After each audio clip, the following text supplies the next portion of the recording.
So hey guys, welcome back to my channel and you are watching.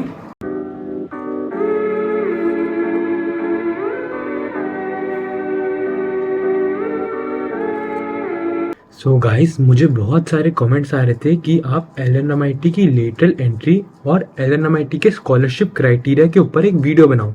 सो चलो आज देखते हैं कि आप कैसे थर्ड सेमेस्टर में एलएनएमआईटी के अंदर एनरोल हो सकते हो। बेसिकली लेटरल एंट्री का मतलब होता है कि आप एक कोर्स एक यूनिवर्सिटी या फिर एक कॉलेज से डायरेक्टली सेकेंड ईयर में कंटिन्यू करो।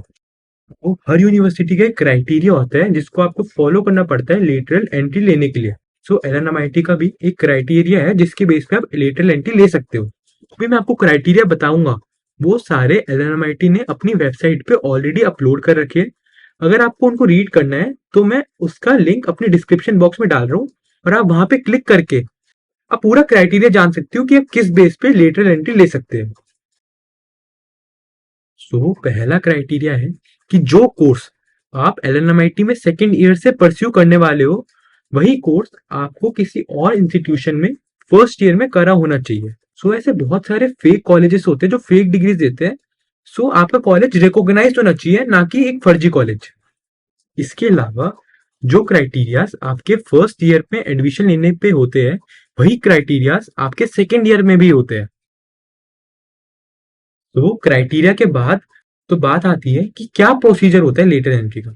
सो एलएनएमआईटी अपने पोर्टल पे एक फॉर्म निकालता है लेटर एंट्री का, जिसे आपको भरना पड़ता है। और मेल्स के लिए वो फीस है 2000 रुपीज और फीमेल्स के लिए 1000 रुपीज।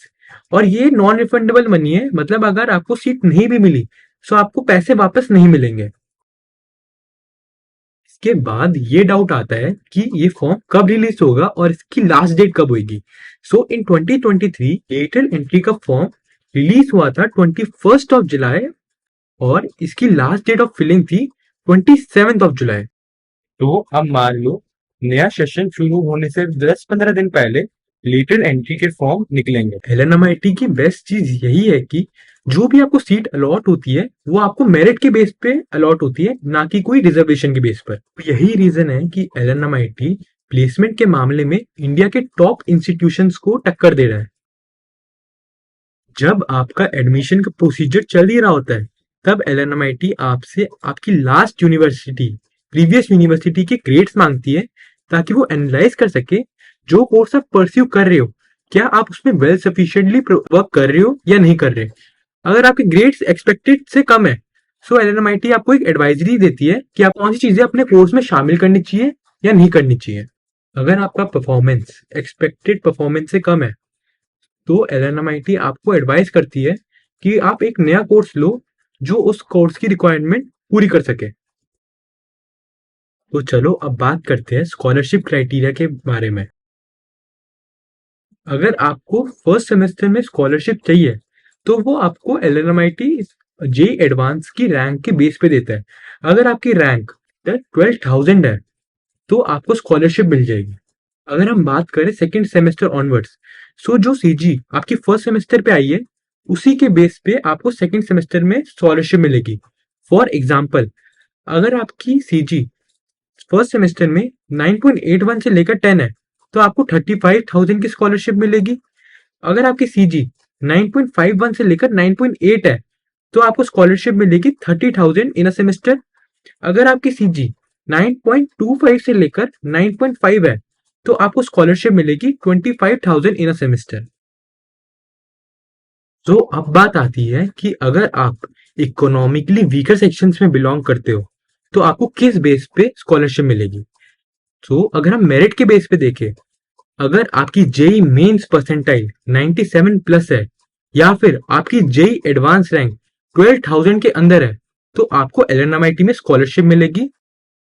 इसके अलावा अगर फर्स्ट सेमेस्टर में आपकी सीजी 8.5 प्लस है तो भी आप स्कॉलरशिप के लिए एलिजिबल हो जाओगे। और जो स्कॉलरशिप आपको मिलेगी वो होगी 50% ऑफ ट्यूशन फीस। और इसकी अगर हम फाइनेंशियल एलिजिबिलिटी देखें तो आपकी पेरेंट की annual income 5 lakh per annum से नीचे होनी चाहिए। एंड एट लास्ट, अगर आपके सिर्फ वन पेरेंट है और वही आपकी फैमिली के अर्नर है और उनकी annual income 5 lakh per annum से कम है, तो जो आपको स्कॉलरशिप मिलेगी वो होगी 100% ऑफ टोटल ट्यूशन फीस। चलो, अभी वीडियो यहाँ पे एंड करते हैं। अगर आपने यहाँ तक ये वीडियो देख लिया तो प्लीज वीडियो को लाइक कर दो, शेयर कर दो and subscribe to my YouTube channel. Thanks for watching.